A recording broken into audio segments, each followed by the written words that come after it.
देश संविधान से चलेगा, कानून से चलेगा। जो लोग मनुस्मृति पर भरोसा करते हैं, मनुस्मृति देश के अंदर लागू करना चाहते हैं, तो हम बताना चाहते हैं कि ये देश के अंदर वो आधी आबादी है जो ये आपको नहीं करने देगी। और इस लड़ाई को हम जिस स्तर से भी पर भी ले जाना चाहेंगे, ये लड़ाई और इस लड़ाई को लड़ेंगे और इनको सिस्टम से, ऐसी मानसिकता को सिस्टम से उखाड़ फेंकने का काम करेंगे। एक आखिर में आखिरी सवाल जो बहुत बड़ा, मेरे लिहाज से तो बहुत बड़ा है, कि उन्नाव पीड़िता के साथ जो लोग हैं वो तो ठीक है, चाहे ऑफ द कैमरा या ऑन द कैमरा है वो तो है, क्या वो तमाम लोग जो इस मुल्क में रह रहे हैं जो खामोश हैं, क्या वो भी बलात्कारी के समर्थन में ही है? क्योंकि खामोशी भी यही बता रही है। और इससे मैसेज क्या जा रहा है? देखिए, ऐसा नहीं है कि लोग खामोश हैं, लोगों को के अंदर भी एक गुस्सा है, लोगों के अंदर भी वो दर्द है, वो महसूस हो रहा है। लेकिन देश की मीडिया, लोग जो सोशल मीडिया पर जो एक पूरी जमात है, वो जमात ऐसी जमात है कि जो लोगों के अंदर एक गलत मैसेज सर्कुलेट करने का काम कर रही है, जो कि कहीं ना कहीं केस को डाइवर्ट दूसरे एंगल पे कर रही है।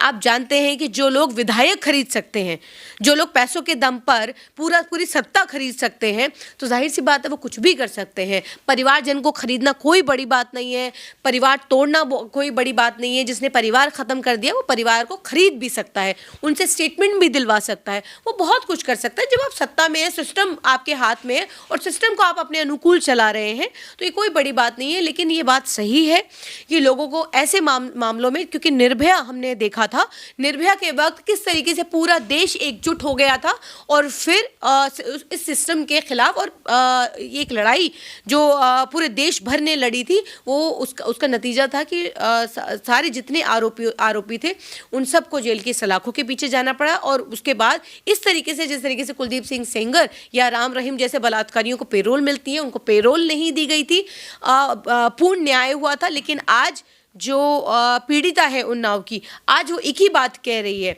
कि वो ये कह रही है कि ये सिर्फ मेरी बात नहीं, मेरे साथ जो होना था वो हो गया, लेकिन ये देश की बेटियों का सवाल है। तो वो आज सिर्फ अपने लिए नहीं लड़ रही है, वो देश की बेटियों के लिए लड़ रही है, देश की बहनों के लिए लड़ रही है। तो ऐसी बहन को सलाम है जो इस लड़ाई को इतनी मजबूती से, इतना कुछ हो जाने के बाद इस मजबूती से लड़ते हुए वो यहाँ तक पहुँची हैं।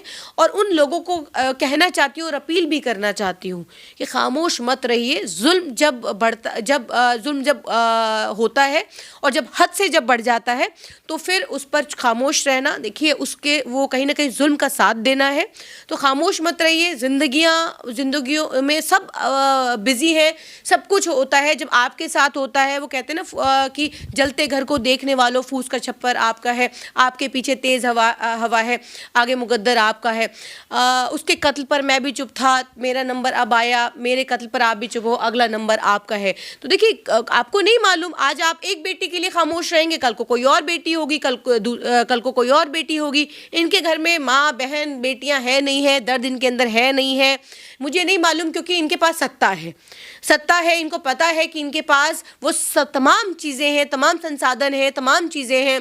तो सत्ता के हिसाब से उन चीज़ों को ये आप अपने अनुकूल कर सकते हैं। लेकिन आप जो है, हमें आपको इस लड़ाई को पुरजोर तरीके से लड़ना होगा, सड़कों पर हो या जहाँ पर भी, जैसे भी हमें इस लड़ाई को जिस भी स्तर पे लेके जाना होगा, हमें इस लड़ाई को लड़ना होगा। यह सिर्फ एक बेटी की बात नहीं, देश भर की बेटियों की बात है। क्या कहेंगे जो सत्यमेव जयते, इंकलाब जिंदाबाद। हर संघर्ष के बाद एक सुबह होती है, हर रात के बाद एक सुबह होती है, और आज वही सुबह हुई है। जिस तरीके से अन्यायिक फैसला महिलाओं की सुरक्षा पर एक बदनुमा दाग दिल्ली हाईकोर्ट की दो बेंच ने लगाने का काम किया था, आज उसी को धोने का काम सर्वोच्च न्यायालय ने किया है। यहाँ पर जिस जमानत पर स्टे देने का काम सुप्रीम कोर्ट ने किया है, वो एक सराहनीय कदम है, इसकी सराहना होनी चाहिए। नहीं, अब देखिए, अभी फिलहाल के लिए तो राहत है, आगे देखते हैं, और इस पर आगे भी सुनवाई होनी है, तो आगे देखते हैं। बहुत शुक्रिया।